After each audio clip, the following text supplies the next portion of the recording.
Mom, what's up? I hear my daughter Michelle's indifferent voice on the phone. Just checking in. You should call sometimes, you know. Her response is a simple, "Yay, yo, I'm fine." On the phone is my daughter Michelle, a college student living on her own. Ever since she moved out, I've been living a lonely life alone. I'm turning 50 this year. It's been 25 years since I lost my parents in a car accident and 20 since my divorce. My ex-husband and I worked in the same building and often crossed paths in the elevator. Eventually, we started talking, going out for drinks, and he confessed his feelings. I liked him too, so I said yes. Our dates were varied: movies, bowling, skiing, skating, fireworks, beach, zoo, and aquariums. A year later, he proposed, saying, "Let's build a happy home together." He said so. It was a heartfelt offer to someone like me without a real home.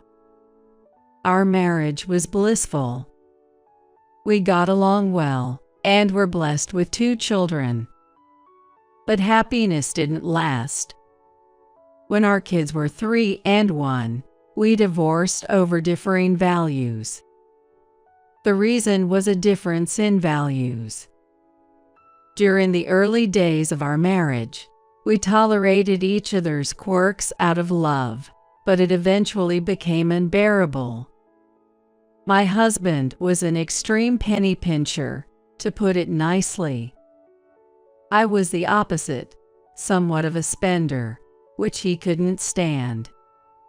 I worked while our children were in daycare, spending within my salary limit without affecting the household budget. However, he would complain about every single clothing or shoe purchase I made. His constant nagging about how to use electricity and water became a daily ordeal for me. It was agony for me. Gradually, our arguments increased, leading to divorce. He took our 3-year-old son, and I took our 1-year-old daughter. With the kids so young, we decided not to meet again for their sake, to let them see any new partners as their real family. If either of us found a new partner, we wanted our children to see that person as their real family. 20 years have passed since then. I never remarried. My daughter, Michelle, now 21, has become a fine college student. I wonder how my son, Hunter, is doing now. I've never forgotten him. The adorable smile when he called me Mom and asked to be held. He's 23 now. Has he found a good job? What profession is he in? It intrigues me, yet I haven't contacted my ex-husband. I feel it's not my place to know. He's not my son anymore. He probably has a new mother. Looking back, since the divorce, I've worked hard, focusing solely on my daughter's growth. I never had the luxury to think of my own joy. My life was devoted to my daughter, but I've always been concerned about my son. Lately, I've been lost in thought alone more often. Then one day, I finished work early at a client's. Maybe I'll take a detour for once.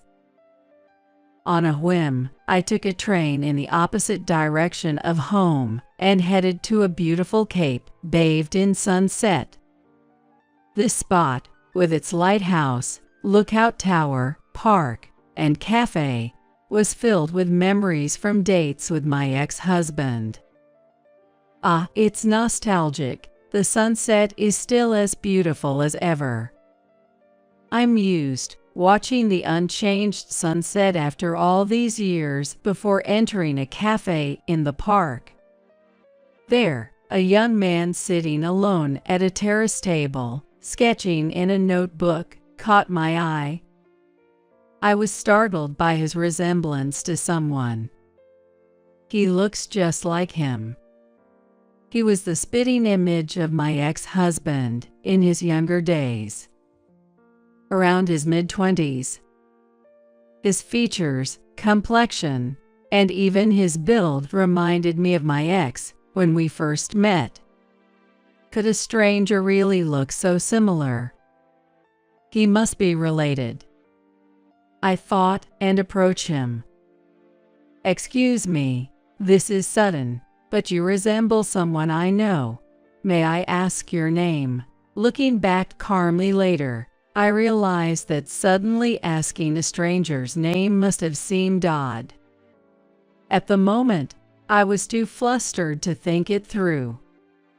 The young man looked puzzled for a moment, but then replied, Smith.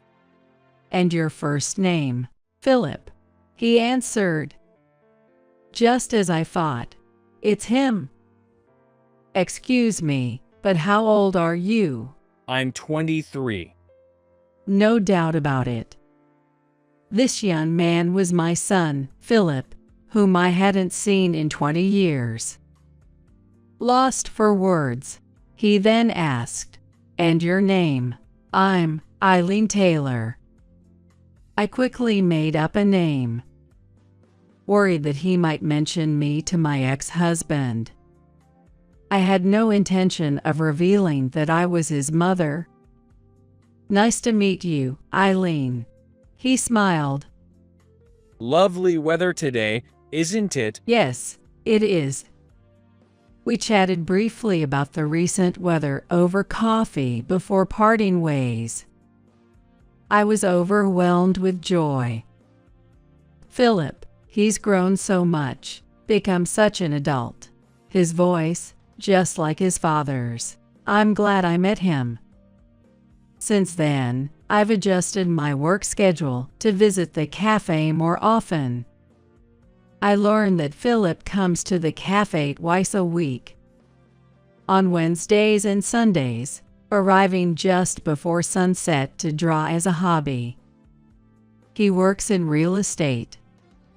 Over time, as we met twice a week, we started to talk about various things. He shared stories about his work, family, childhood, and student days, and I talked about my job.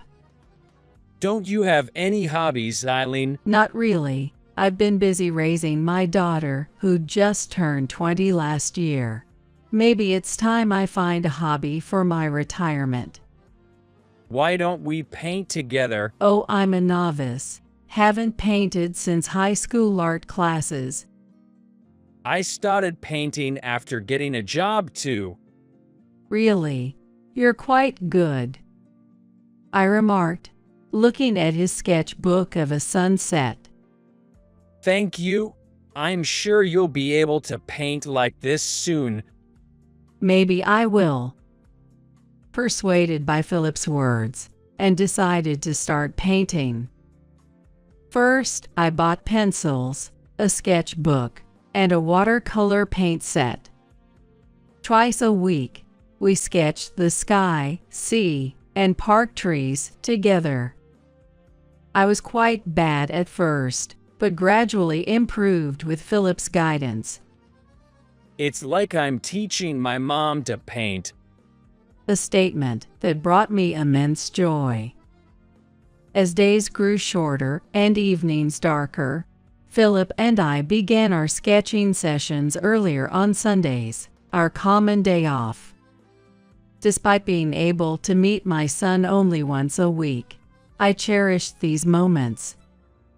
Even if I couldn't reveal myself as his mother, being just an acquaintance was enough for him.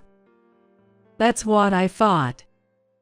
Enjoying time with my son, whom I hadn't seen in so long, felt like a dream. Then one day, My ex-husband called unexpectedly. He told me that Philip wanted to meet his real mother.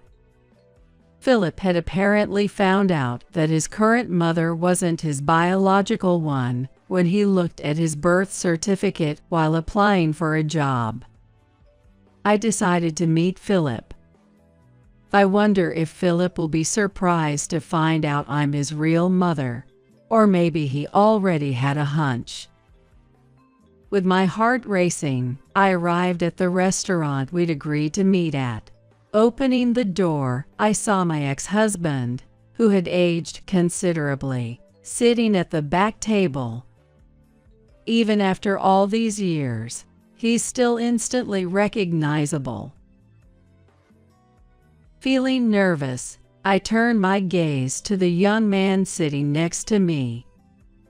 And then I caught my breath. The young man sitting beside my ex-husband was someone I had never seen before. The young man next to my ex-husband was someone I'd never seen before, but he looked remarkably like me. Mom, it's been so long. Should I call you that? I'm Philip. The young man said, reaching out for a handshake. You're Philip, I gasped in surprise. I had been convinced the young man I met at the cafe was Philip. What's wrong, Eileen? It's nothing. Just shocked at how much you've grown. Oh, it's nothing. I was just surprised by how much you've grown. He's 23 now, of course he's grown. My ex-husband laughed as if he was amazed. That's right, isn't it? I realized my mistake.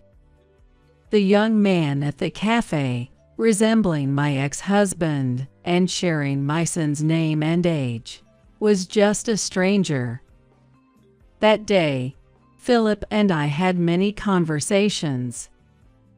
He told me, Actually, I'm getting married soon. I wanted you to attend the wedding. but wouldn't that be unfair to your current mother? No, it's okay. She understands. I accepted the wedding invitation. The next Sunday, I went to the usual park and met the other Philip. I have something to tell you. I shared how I had long mistaken him for my son, and also about my recent meeting with my actual son. It's funny, isn't it? Silly me, all alone in my misunderstanding. When I said this, he shook his head. I had a feeling you were mistaking me for someone else. Really? He nodded. But if you believe that, I thought it was okay.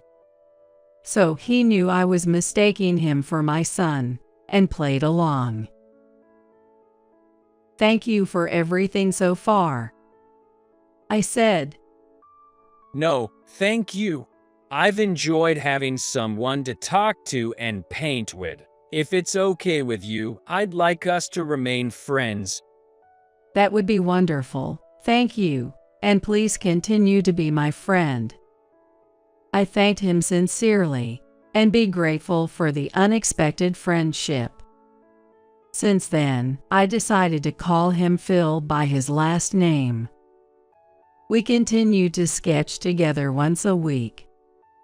2 months later, my son Philip's wedding took place. Philip, in his tuxedo, looked incredibly handsome.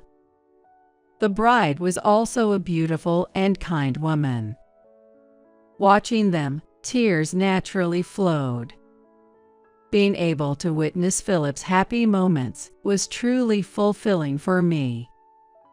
4 years later, encouraged by Phil, I submitted a painting to a city exhibition, and, amazingly, it was selected and awarded a bronze prize. It was set to be displayed, which was an unexpected and delightful achievement for me. I was astonished by this achievement. Phil was also very pleased. Eileen, your painting is truly beautiful. I recently found a park with a gorgeous view of the mountains. How about we go sketching there soon? Oh, that would be lovely. Let's go next Sunday. Painting has become my life's work. I doubt I'll ever be bored in my later years. All of this is thanks to Phil. I am profoundly grateful for our encounter.